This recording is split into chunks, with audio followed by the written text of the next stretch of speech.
বিসমিল্লাহির রহমানির রহিম। আসসালামু আলাইকুম। জুনমুন ব্লগের নতুন আরেকটি ভিডিওতে সবাইকে স্বাগত জানাচ্ছি। দূরে বা কাছে, দেশে বা দেশের বাইরে যে যেখানে থেকে আমার ভিডিওটি দেখছেন, আশা করি সবাই ভালো আছেন। আলহামদুলিল্লাহ, আমি অনেক অনেক ভালো আছি।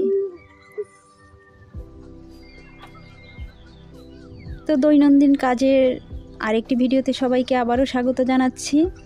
তো শুরুতেই বলছি, আপু যারা আমার ভিডিওটি দেখা শুরু করেছেন হয়তো লাইকটি দিতে ভুলে গেছেন। যদি এমনটি হয়ে থাকে, লাইকটি দিয়ে আমার ভিডিওটি কন্টিনিউ করার অনুরোধ থাকলো।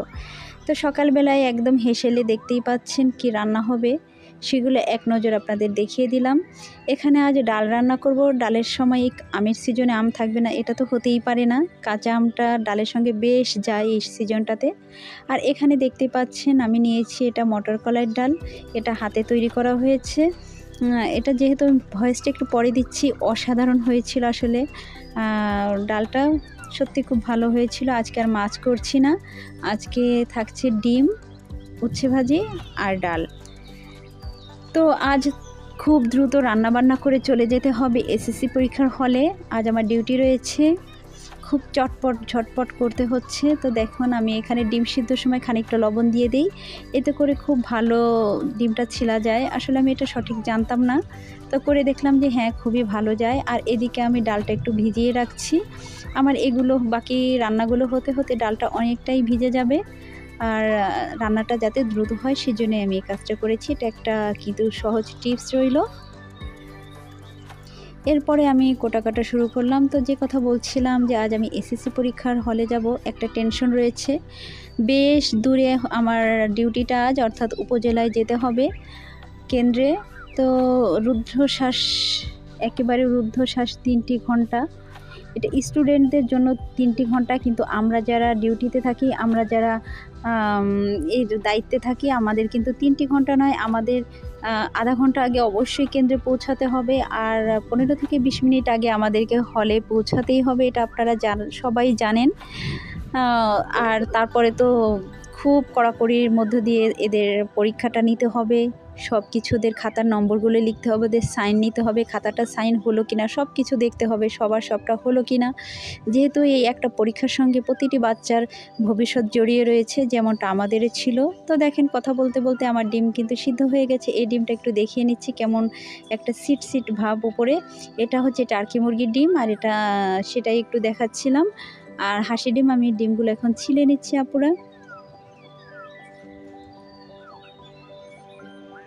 তো আপুদেরকে বলছি, যারা আমার ভিডিও দেখছেন, আমার চ্যানেলে যারা নতুন যুক্ত হয়েছেন, যদি আমার ভিডিও বা আমার কথাবার্তা বা আমার লাইফ স্টাইলের কোনো কিছু একটা আপনাদের ভালো লেগে থাকে, তো চাইলে আপনি আমার চ্যানেলটি সাবস্ক্রাইব করে পাশে থাকা বেল আইকনটি প্রেস করে রাখতে পারেন। পরবর্তী ভিডিওর আপডেটটি সবার আগে আপনার কাছে পৌঁছে যাবে।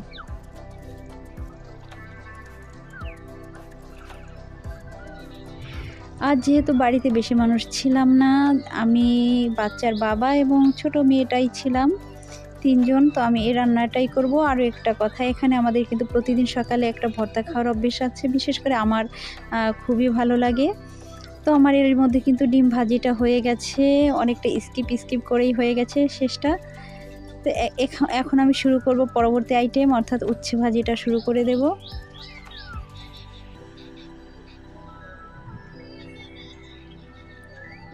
তো যে কথা বলছিলাম, আমাদের সময়টা বিশেষ করে এসএসসি পরীক্ষাটা ছিল জীবনের প্রথম পরীক্ষা।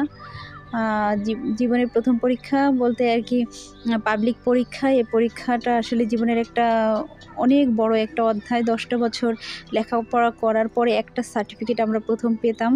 আর খুব একটা উৎকণ্ঠার মধ্যে, খুব একটা উত্তেজনার মধ্যে থাকতাম। এটা সবার ক্ষেত্রেই হয়তো হয়েছে।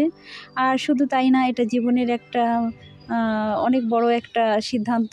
এরপরে ইন্টারমিডিয়েটের পরেও একটা বড় সিদ্ধান্ত, কে কোন লাইনে পড়াশোনা করবে, কে কী হবে। অনেকের স্বপ্ন অনেক রকম থাকে।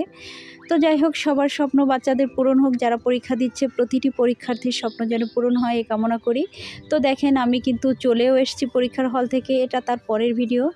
এখন যেহেতু প্রচুর গরম পড়ছে, প্রচুর গরম, আল্লাহর অশেষ রহমত। আমি একটা জিনিস খেয়াল করেছি, দেখেন আমাদের এই সময়ের সমস্ত ফলগুলো খুবই জুসি থাকে।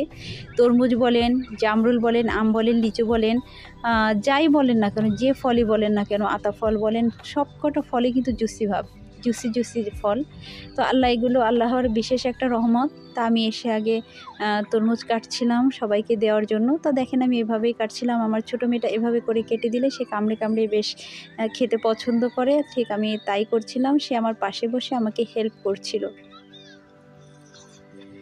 তো দেখেন আরেকটা কাজ ছিল, সেটা হচ্ছে কাঁচা আমের আচার বানানো। আমাদের ঘরের সবাই মোটামুটি পছন্দ করে। ছেলে মেয়ের বাবা হয়তো বা সেভাবে পছন্দ না করলেও ছেলে কিন্তু খুবই পছন্দ করে খিচুড়ির সাথে আমের আচার। তো দেখেন আমি প্রথমেই আমগুলোকে ছিলে নিলাম। এরপর একটু পরিষ্কার পানি দিয়ে আমগুলো আমি ধুয়ে নেব। তো প্রথমে ভাবছি ঝুরি আচার করব, যেহেতু রোদ এখন আমি পরীক্ষার হল থেকে এসেছি 1টা-2টো বেজে গেছে।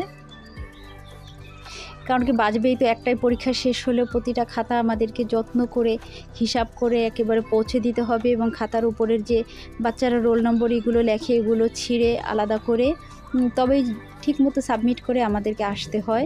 একটু সময় লেগে যায়। তাও এসে দেখলাম বেশ রোদের প্রখরতা রয়েছে। তা ভাবলাম আমগুলো কেটে দেই, কিন্তু তারপরে আবার আমার পরের দিন স্কুলে যেতে হবে, আমি সময় পাবো না। এজন্যই আমি আমগুলো কাটতে বসে গেলাম। আমগুলো সুন্দর করে ঝুরি করে এখন ছিলে নিয়ে এখন ঝুরঝুর করে কেটে নিচ্ছি। এভাবে আমের আচারটা আমি করে থাকি। যদি আপু আপনাদের ভালো লাগে তাহলে এভাবে কিন্তু অবশ্যই ট্রাই করতে পারেন। আরও একটা আচারের আইটেম করব, ওটা এখনও করিনি। ওটাও আমাকে যে কোনো শুক্রবারের দিন করতে হবে, কারণ ওটা একটু সকালে সকালে রোদ্রে দিতে হবে। দেখেন এখানে আমার ছোটো মেয়ে আমাকে হেল্প করছে। আমটা ঝুরি ঝুরি করে কাটা হয়ে গেলে এখন এর মধ্যে আমি খানিকটা লবণ দিয়ে একটু চটকে 10-15 মিনিট রেখে দেব।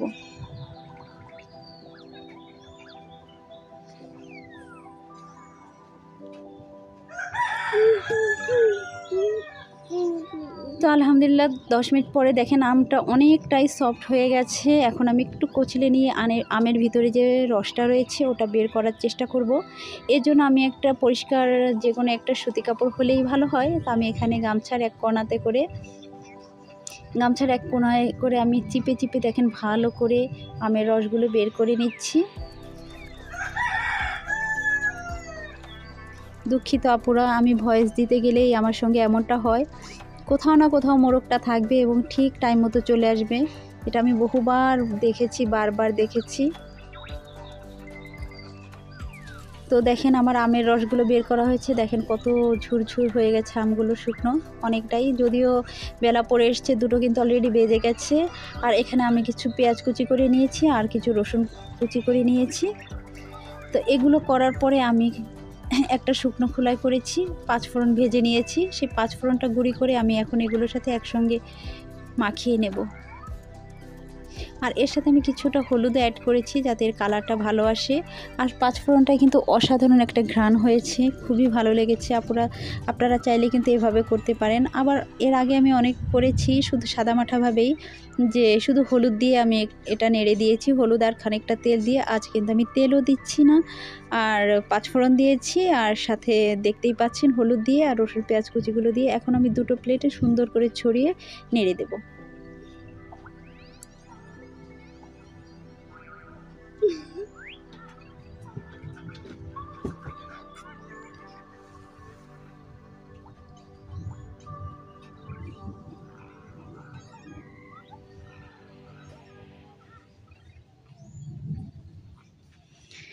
আমার আমগুলোকে সুন্দর করে আমি ছড়িয়ে দিয়ে এগুলো আমি একটু রোদে রাখলাম। তারপরে হয়েছে কি, অবশ্যই আপনারা বুঝবেন না, পুরো রোদে দেওয়ার পরে বারবার একটু নেড়ে দিচ্ছিলাম যতক্ষণ রোদ ছিল।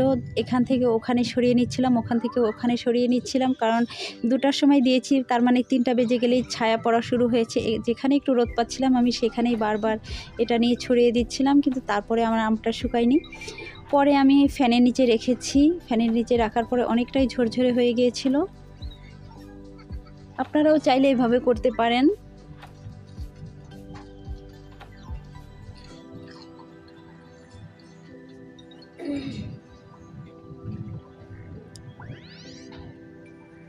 তো এ পর্যায়ে এসে কিন্তু আমার আমটা পুরোপুরি শুকিয়ে গেছে। দেখেন এরকম হয়েছে, একটু রস নেই কিন্তু ঝরঝরে হয়েছে আর একেবারেই শক্ত হয়ে যায়নি। এভাবেই আমি করি। আমার আম্মাকে দেখতাম ঠিক এই পর্যায়ে আসলেই সে তেলের মধ্যে দিয়ে দিত। তো আমি কয়েকটা কালো জিরা ভেজে রেখেছিলাম, সেই কালো জিরাগুলো আগে দিয়ে দিচ্ছি এর সঙ্গে। আর দেখতে পেলেন যে কিছুটা সরিষার তেল, তার সঙ্গে রসুনের কিছু কুচি, একটু হালকা গরম করেছি, খুব বেশি না, হালকা গরম করেছি। পুরোপুরি তেলটাতে জাল ওঠানো যাবে না, তাহলে স্বাদটা থাকবে না। তো এভাবেই আমি বয়ামে করে তেল দিয়ে ঢেলে দিলাম। এভাবে চাইলে আপনারা করতে